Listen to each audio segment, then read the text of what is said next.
If you crack first, Dave, it won't make you any less of a man. I'm nowhere near cracking. Neither am I, my friend. Dave. And Matthew, what is it now? For God's sake, no one's smoking, okay? But nothing! You know what we need around here is an anti-whining ordinance. So just sip your sniveling little lip and haul your skinny ass out of here! Welcome back to Thinking Critical. This is Wes. Before I talk about Webtoons with my good friend Josh McDonald, I do want to mention we have these two exclusive variant covers for Comics Elite this week. First off, we've got The Department of Truth, number 12, special cover by Nathan Zerdy. If you know him, it's because he does wonderful pinups. This is, of course, a classic character that we've seen from the very first issue of Department of Truth.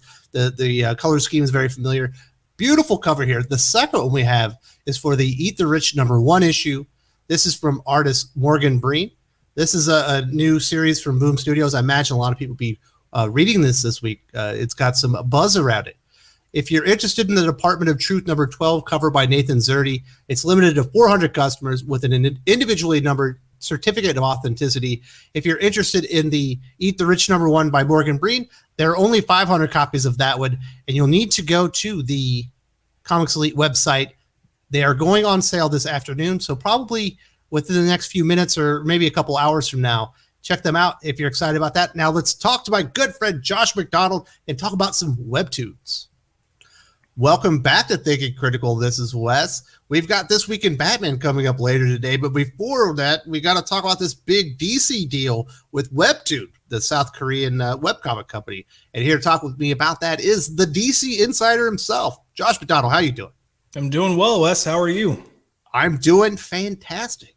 Nice. This was a pretty big deal, and I'll be honest, while I am not a web comic customer. It's just not my format. I'm not really into the vertical scrolling comics, and I don't particularly enjoy the art. I do applaud the deal, and I don't think that Daniel Cherry III, the general manager of DC Comics, who's come in because of his marketing experience, within video games and whatnot, has had a whole lot of successes. But I do think this has the beginnings of a successful venture.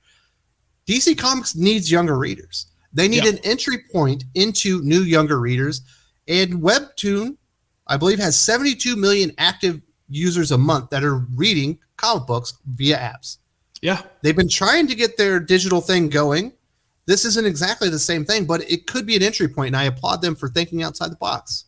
Oh, yeah. I could definitely see this as a gateway drug to comics for little kids, so I'm all for it. So you mentioned 72 million, and it's 72 million worldwide, which is something that 10 million in the U.S., 62 million outside. Yeah, definitely. It's got a huge market there, and I think that is probably the key thing to this, which we'll kind of touch on a little bit more here in a second. Another thing that I'll applaud him for, and this is something Marvel and DC, for some reason, whenever they want to enter a new market, like, hey, we want to do YA graphic novels. So Marvel goes out there and hires Rainbow Rowell, puts her on Runaways. Or DC Comics is like, well, we'll just go hire some talent and then we'll curate the books ourselves and put them onto the market. And sometimes they work, in the case of Primer and some of the Teen Titans books. But a lot of times they miss the mark. They're letting Webtoon and their staff kind of produce these books with their characters. Obviously, they'll have a say in it, but they know the market better. They know the audience. They know how best to utilize the characters that are going to really resonate with people, or at least their customers. I think that's really smart, letting them have the final say, or at least producing the content. Agreed. I think it's twofold. I think it'll be nice to have some fresh voices writing these characters, and I hope they come into it with the approach of just respecting the characters. But I think it's a smart decision to have people writing these and creating these from an art standpoint that understand this medium and the way that it is consumed and how it is read, because they can take these stories and translate them better. Whereas if you got a traditional comic writer or comic artist to come in and step in, there might be some issues. So I do think this is a smart move. And I don't want to say Webtoons are targeted for me. It's not something that I actively seek out, but I will probably seek some of these out just out of curiosity when they are released. Hey, if you got the Webtoon app, you can get a few free Webtoon comics, and then after, I think, 3 of them, you have to pay for it. So you can get in there and get a little taste. Yeah, absolutely. Yeah, I think the interesting thing that we're gonna have to see is they did hint at the characters they're gonna be using. So I mean, definitely Batman's gonna be in there, but they mentioned Superman, Wonder Woman. I'm curious to see their take and mainly their take on writing things for kids, because I think we can agree some of the stuff that's written for kids for YA doesn't feel like it should be written for kids, and it's actually more vulgar or more questionable than a lot of your mainline books. So that is the main thing I'm trying to see how they approach. One of the interesting things, obviously, we've seen with what DC specifically has done, obviously it's their deal, is that there's not a lot of consistency or cohesion between some of their YA stuff. And then if you were to transition from, like, if you like that version of Bruce Wayne into the regular comic books, it's going to be a bit jarring. It's almost not the same character. In the case of Bruce, I think there's one where he's an LGBTQ character, and they're taking kind of liberties with them. I wonder how many liberties they're going to allow Webtoon to kind of do with their characters, because they're supposed to be, it's kind of Jim Lee's job to provide synergy across mediums, right? He's supposed to be the guy that makes sure there's character stability, and that way, if you go and you like the character in the movie, you can go check it out in the cartoon, and you can go eventually visit it into a comic book. So I wonder just how much oversight they're going to have on keeping these characters more grounded in the DC comic universe. I'm going to assume that the Webtoons are going to take quite a few liberties. I think what might be a little bit different is I think within their own stories, you might see a little more synergy within the Webtoon stories themselves. But I do feel like DC is probably doing this on purpose to have a wide range of representations of characters. Because if you have cartoons and you have Webtoons and you have these YA graphic novels and they all kind of approach it differently, you're kind of training kids at an early age of, like, there are different interpretations of these characters. So when they do get older, if they do transition into comics, they're more open to change. And I think that's something that comic readers aren't necessarily open to at the moment. But I think if you hit them early with, like, look, you're a kid, you're getting like 4 different versions of these characters, isn't it fun? They're more open to different ideas as they do grow up. Are you saying DC Comics is trying to train the continuity sheriff out of us? Wes, I'm saying that DC Comics is trying to brainwash our children. No, yeah, I think they do. We have different ways of training people to adjust to things, and I do think this is a way of doing that. And especially with this hitting a global market, I think you're going to see types of storytelling or types of art that kind of, branches out from the norm that we see here in the States. Because there are larger, clearly out of the Webtoons audience, we're pretty much, 1/7 of that group, the US is. So they're going to try to hit things that resonate with other markets, especially like the Asian market, because I know there's a strong Asian market for Webtoons. So you're going to see an alteration. You're probably going to see almost more of like a manga or anime type style to these stories as well. But I don't necessarily think it's a bad thing. Again, it may not resonate with me, but overall for the success of comics, I think it's a positive. Listen, I just saw the trailer for anime Star Wars. Doesn't have to be a bad thing. That looked pretty good. Yeah, absolutely. I don't mind new takes on these things. I think it's pretty exciting. And when you think about the readership, just as far as comic books in the U.S., I believe it's hard to gauge exactly, but I think the number of people that they guess that are routinely going into comic shops, like on a monthly basis, buying comic books, is around like 250,000. Yeah. The amount of Webtoons readers in the U.S. alone are 10 million. They're tapping into a much wider audience that enjoy consuming stories in a visual medium close to what they're doing. So I like change. I like them taking chances. I like them going out there and doing some things. I hope they don't do it half-ass. Agreed. Or maybe give up on it if it doesn't work immediately. But these are the kind of inroads that they need if they're going to grow their readership. Yeah. Hey, and then if they can grow it this way, then maybe they really won't need us. They can really tell us to screw off, Josh. Maybe. What I'm hoping is, I think when you look into other markets worldwide and you were to look at, what type of superhero stuff they're consuming from a DC perspective, it's going to be movies, most likely some type of television, and then comics are way down on that rung because, just the logistics of translating and publishing for a market and getting those deals is definitely not an easy venture. And it's questionable whether it's worthwhile in terms of the payoff they can get from it.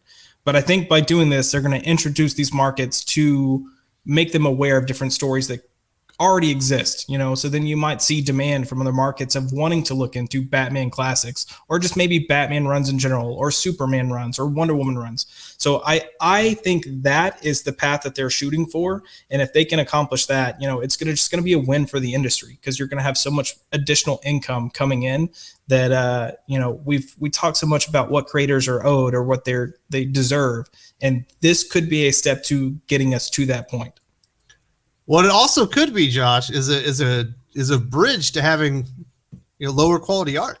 If they're able to make more money, oh, shoot, using this you might style, be right. Why invest in paying these pretty decent page rates for the really good artists that they put on a Batman or whatever? We already saw a lot of them leave anyway, and they could just forget about that market if they could make more money and pay the artists less. It could go both ways, Josh. It could definitely go both ways. I would almost say expect to see that to a degree. I mean, we already see that to a degree with comics, but if Webtoons is successful, I would say definitely expect to see it to a degree in comics, but I think it will be a short-lived situation where hopefully publishers will realize that is not going to create strong returns for the comic book industry itself. It might work for Webtoons, but it's not going to work for comics. So I do think we'll have that hurdle there, but if they can recognize it, get past it, and kind of readjust or redirect, we could get some wins here. Also, interesting enough, we had that recent Hollywood Reporter interview with Jim Lee and Daniel Cherry III.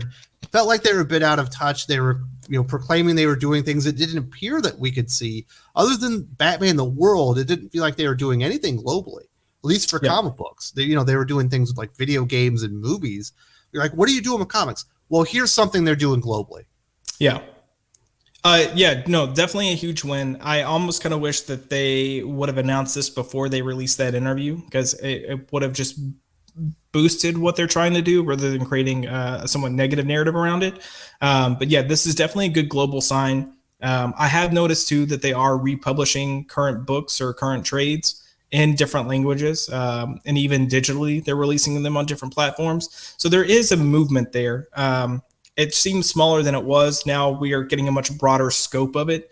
And I do think this is probably one of a few steps that they're going to take. So while this is hitting now, I'm sure we'll get 2 or 3 more announcements over the next year or two of other initiatives they're creating or starting to help kind of this global worldwide market that they're wanting to build. Absolutely. And then the investment in digital, it appears that Batman Fortnite did a really good job. We brought in a lot of people to get those skin codes, that were playing Fortnite. I think it could have been executed better. It sounds like they're going to keep going with that.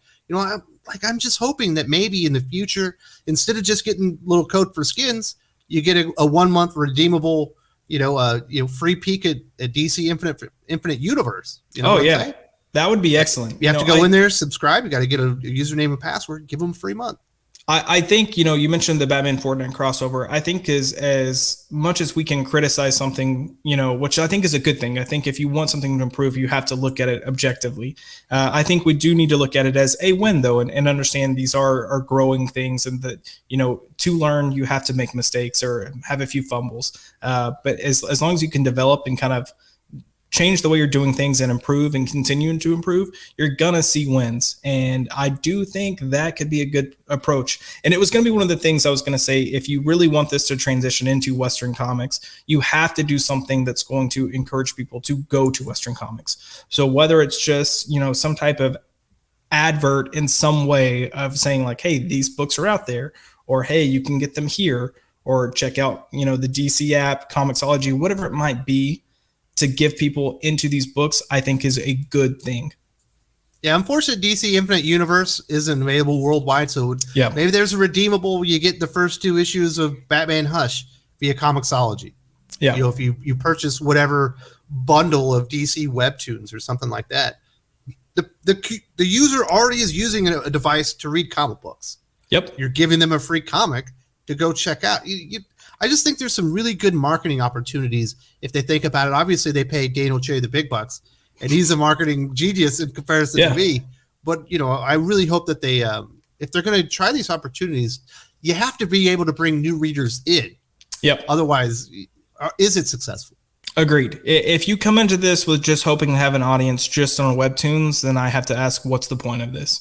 But if you come into this to build an audience on Webtoons and then try to cross-channel them into different markets or different mediums, I think it could definitely work. And like you said, it's a digital medium, so trying to get someone to transition from a Webtoon to a digital comic isn't going to be a hard transition. It's going to be relatively easy. And they're probably going to be more open to reading a comic digitally than someone who reads physical copies and trying to push them into a digital market. But, with the reality that we're in, with so many bookstores not being gone, you don't have the newsstands anymore. I think it is important to push digital options. And look, when I was a kid, I didn't realize comic book stores were a thing. So I have to imagine now that I didn't. We went to the gas station and bought comic books off the spinner rack.